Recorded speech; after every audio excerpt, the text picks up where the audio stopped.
Hello दोस्तों, आप सभी का बहुत बहुत स्वागत है हमारे इस चैनल में। दोस्तों, आज हम जानेंगे कि जो मदन मोहन जी हैं वो पहले वृंदावन में थे तो किस प्रकार वो करौली में आए। इसकी स्टोरी जानते हैं हम एक भगत के माध्यम। तो आज हम जानते हैं मदन मोहन जी के बारे में। मदन मोहन जी जो अभी वो करौली में हैं, तो जो मदन मोहन जी पहले वृंदावन में थे और बाद में जब औरंगजेब का अटैक हुआ तब वो जयपुर में आ गए। तो जयपुर के बाद वो कैसे करौली पहुंचे और कैसे उनकी वहाँ भव्य वर्शिप शुरू हुई, इसके बारे में हम आज जानेंगे। तो वृंदावन में जो सबसे पुराना मंदिर है वो मदन मोहन जी का है।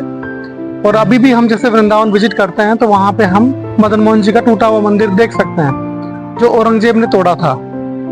औरंगजेब ने मदन मोहन जी का टेम्पल तोड़ा था क्योंकि वो हिंदुओं के विरुद्ध था और सारे मंदिर वो तोड़ रहा था। मदन मोहन जी का जो मंदिर था इतना विशाल था, वो ताजमहल से भी दिखता था। ताजमहल से अपन देखें तो मदन मोहन जी का टेम्पल दिखता था, इतना भव्य था।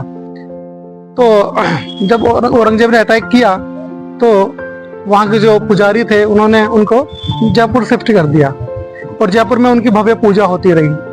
लेकिन बाद में जब जयपुर के राजा की बेटी की शादी करौली के राजा के साथ हुई तो उन्होंने अपने पिताजी से ये डिमांड रखी कि मैं मदन मोहन जी को दहेज के रूप में वहां ले जाऊंगी। तो राजा ने इसको अपना अपमान समझा कि भाई हम हमारे भगवान को नहीं भेज सकते, वहां पर करौली में नहीं भेज सकते। लेकिन उन्होंने जिद धारण कर ली कि नहीं, मैं तो लेके जाऊंगी। तो फिर इसका समाधान निकालने के लिए जयपुर के राजा ने उनको एक शर्त रखी कि भाई आपके सामने बहुत सारी मूर्तियां रखी जाएंगी,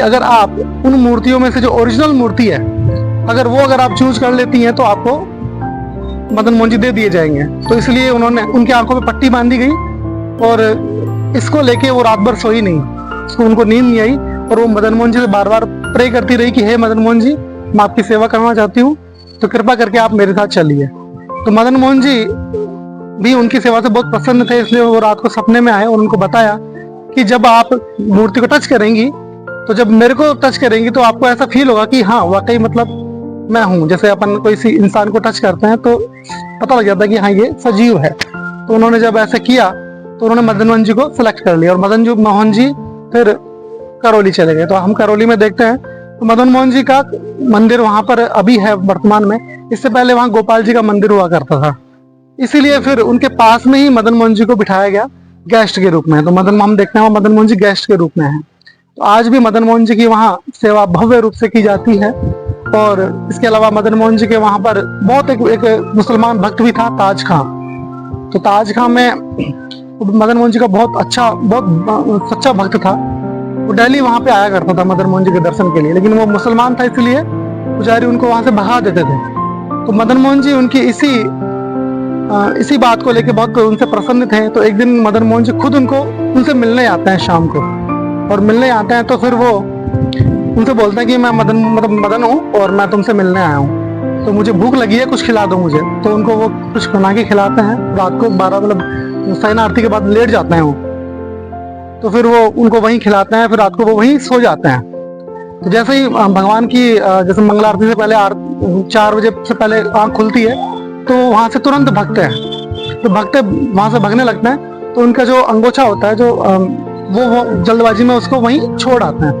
तो जैसे ही मदन मोहन जी के जो पुजारी हैं सुबह पट खोलते हैं मदन मोहन जी का, तो वो उनको मिलता नहीं है दुपट्टा था, वो दुपट्टा में नहीं मिलता उनका। तो वो देखते हैं कि मदन मोहन जी का दुपट्टा कहाँ गया, हमने जब शयन आरती करके भगवान को सुलाया था तो दुपट्टा वहीं था। तभी वो ताज खां आते हैं और उनको वो भगवान का दुपट्टा देते हैं कि ये भगवान मेरे पास आए थे और इन्होंने ये दुपट्टा मेरे पास छोड़ दिया, तो आप ये रखो।